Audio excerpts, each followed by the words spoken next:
बिस्मिल्लाहिर्रहमानिर्रहीम। अस्सलामु अलैकुम वरहमतुल्लाहि ताला वबरकातुहू। मुअज़्ज़िज़ नाज़रीन, उम्मीद करता हूँ आप तमाम या अहबाब अल्लाह ताला के हिफ्ज़ व अमान में होंगे और खैर व आफ़ियत से होंगे। आज की इस वीडियो में मैं आपको बताऊँगा कि अगर मुक़्तदी इमाम के पीछे है तो उसके सजदा साहव का क्या हुक्म है।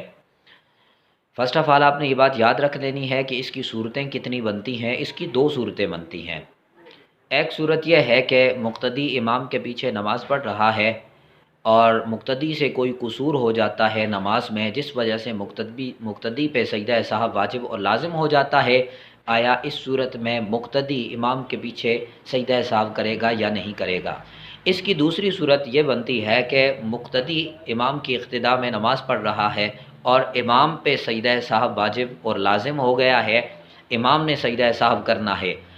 अब वो मुक़्तदी इमाम की इक़्तिदा में सजदा साहब करेगा या नहीं करेगा। ये दो सूरतें बनती हैं। पहली सूरत को हमने देखना है कि मुक़्तदी से कोई कसूर हो जाता है, नमाज में कोई कमी हो जाती है या ज़्यादती हो जाती है, जिस वजह से उस पर सजदा साहब वाजिब और लाजिम हो जाता है। इस सूरत में वो इमाम की इक़्तिदा में सजदा साहब करेगा या नहीं करेगा।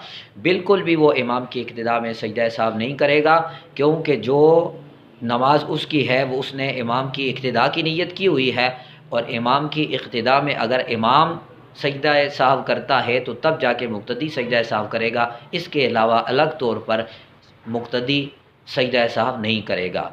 दूसरी सूरत इसकी यह है कि इमाम पर अगर सजदा साहब वाजिब और लाजिम हो जाता है, इस सूरत में मुक़्तदी पर सजदा साहब वाजिब और लाजिम होगा या नहीं।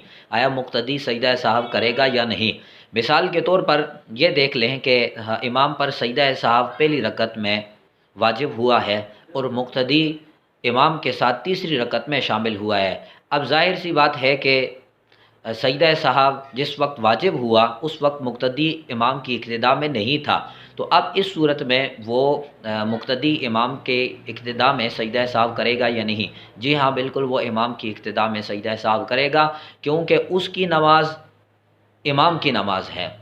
इमाम की इक़्तिदा में जब उसने नमाज शुरू कर दी है, इमाम की इक़्तिदा में वो नमाज़ पढ़ रहा है, अब जितने भी उससे कसूर हो जाते हैं मुक़्तदी सजदा साहब नहीं करेगा, बल्कि इमाम से जो कसूर हुआ है, नमाज में ज़्यादती या कमी हुई है, इस वजह से इमाम पे सजदा साहब वाजिब और लाजिम हुआ है। अब इमाम सजदा साहब करेगा तो मुक़्तदी इमाम की मैयत में बिल्कुल सजदा साहब करेगा। क्यों? इसकी वजह यह है कि जब उसने इक़्तिदा, बेशक उसने इक़्तिदा जिस वक्त की है इमाम की, उस वक्त उस पर सजदा साहब वाजिब और लाजिम नहीं था, लेकिन चूँकि वो इमाम की इक़्तिदा में है, इमाम ने सजदा साहब करना है, तो वो भी सजदा साहब उस पर ज़रूरी और वाजिब है, वो सजदा साहब लाजमी करेगा।